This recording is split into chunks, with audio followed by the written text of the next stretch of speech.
Kitchen Table Research, Part 3, Episode 1, Sandy Rae.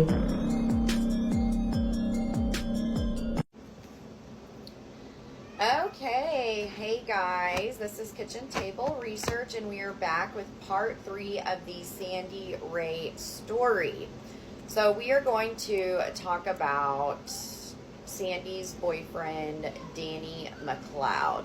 Now, do you have any questions about Sandy, her mother, or her living situation up to this point? Did I already ask the question that I was interested in, or would you like to re-record that? Yeah, can you repeat that for us? Yeah, I'm kind of interested. You alluded to Carol, Sandy's mother, having some mental health issues. Can you elaborate more on that? Yeah, absolutely. So it sounds like that Sandy's mom, Carol, had somewhat of a substance use disorder. It seems today that Carol has kicked that habit. But all of Sandy's older siblings, I believe that Sandy was the youngest, all of them had moved out before the age of 18. So as we stated, Sandy had moved out of the house as well. Due to Carol's substance use disorder, Sandy thought it would be better for her to go live with a friend, as I stated, so that she could get back and forth to high school and have a better, stable living situation. So that, although Carol had some problems, Carol was okay with this because I think she realized that some of her problems would affect Sandy, and she wanted her to graduate from high school. So they kind of made this plan as a family to get Sandy to go live with a friend. So like I stated, she could finish out her senior year and make sure she graduated from high school. So, but we know that a lot of times substance use disorders are comorbid with like depression, anxiety, and some stuff like that. But we have to remember this case took place in the 80s. And so this is when, 30, 40 years later. So Carol has come out and has advocated quite a bit for Sandy. Good. Despite, yes, maybe some initial substance use problems that she had.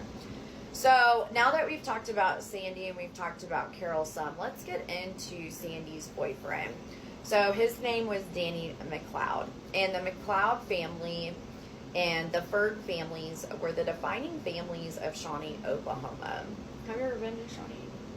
I don't think I have either. Okay, so we stated that Sandy had told her cousin bye at the bowling alley at around 6:30. Now, this is a really interesting twist to the case, and I want to get your opinion on this. So, before Carol realizes that Sandy is missing, because Carol knew that Sandy was going to go out, and she knew Danny was picking her up. I don't know if Carol knew that Danny was picking Sandy up, because I don't think she really agreed with their relationship and the way that Danny treated Sandy. But at any rate, I'm sure Sandy told her mom that she was going out that night.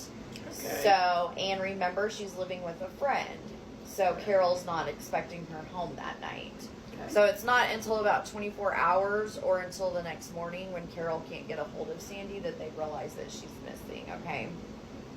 But, however, in that time gap before Carol realizes that Sandy's gone missing, Danny's father, who was named James, or Jim McCloud, went over to the Rae household and asked Carol if he could borrow her car that night. So Danny's father borrowed Sandy's mother's car that night. And how long was it gone? She said that when he returned it the next morning, that it had mud and dirt inside of the trunk. And around this time, Carol cannot find Sandy, and Jim brings the car home, and Carol's alarm bells go off, right? I guess. I find it very weird that somebody would come over the night before and borrow a car and then return it the next morning, that in itself makes me extremely suspicious. That makes me extremely suspicious as well. Okay, so as we stated, when Jim McCloud returned Carol's car, the trunk and the car, the wheel tracks and everything were full of dirt.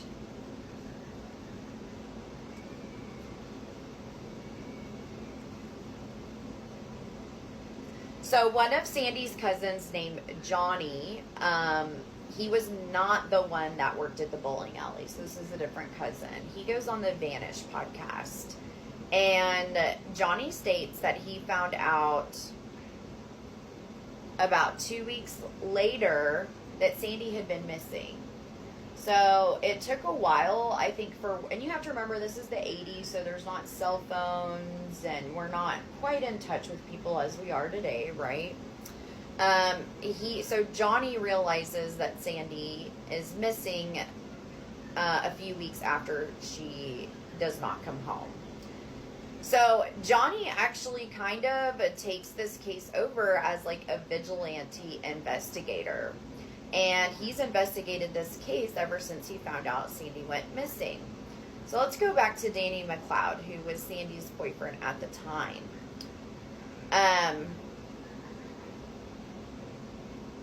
So we're going to talk about two different families. So we're going to talk about the McCloud family, and then we're going to talk about the Ferg family that I had mentioned earlier.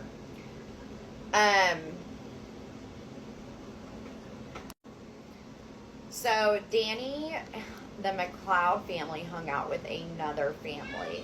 And this is not their official name, but around Shawnee, they were known as, quote-unquote, the Hoods. And Danny hung out with this group of people that were part of this family and friends of the family. And it's known around Shawnee that Danny McCloud was very rough with women at parties. He was not he was not really a good kid. He was into smecks. And also Danny was several years older than Sandy. So now, what are your alarm bells telling you? Well, the age difference, why would a late 20s guy want to date a 17-year-old girl? I don't think he was in his late 20s, but he was, when you're thinking about teenagers, being 22, 23 and dating a 17-year-old, they're in high school. Like, right. What is the commonality there? No, you know? That I can figure out. Yeah. And we're not judging and saying that every relationship where a man is older than a woman is always abusive, but it's definitely a cause to raise some red flags. Don't you agree? Well, I think it's cause to get things checked out. Yeah. Okay. I agree. And to ask some questions of Danny. Yeah. So, as a mother. Yeah, as a mother, completely. Yes, I agree.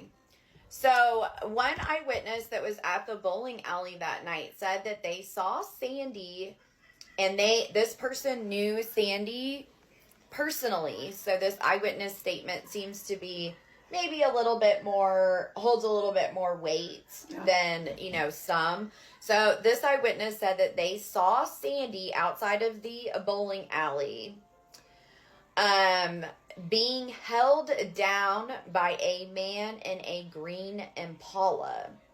And Sandy was screaming, and another man was driving. So there were two men. One man was driving, and one man was holding Sandy down in the back of this green Impala. And this eyewitness said, quote unquote, she'll never forget the look in her eyes when they made eye contact. So who were these two men? Was this Danny? And it's been believed that the second individual that was in this green Impala in the parking lot of the bowling alley was named Glenn Ferg. So that would be the second family that we are going to talk about. So the second family is introduced as the Ferg family. And we're going to circle back to them in a bit. So this woman witness that saw Sandy September, only 2 days after Sandy's disappearance.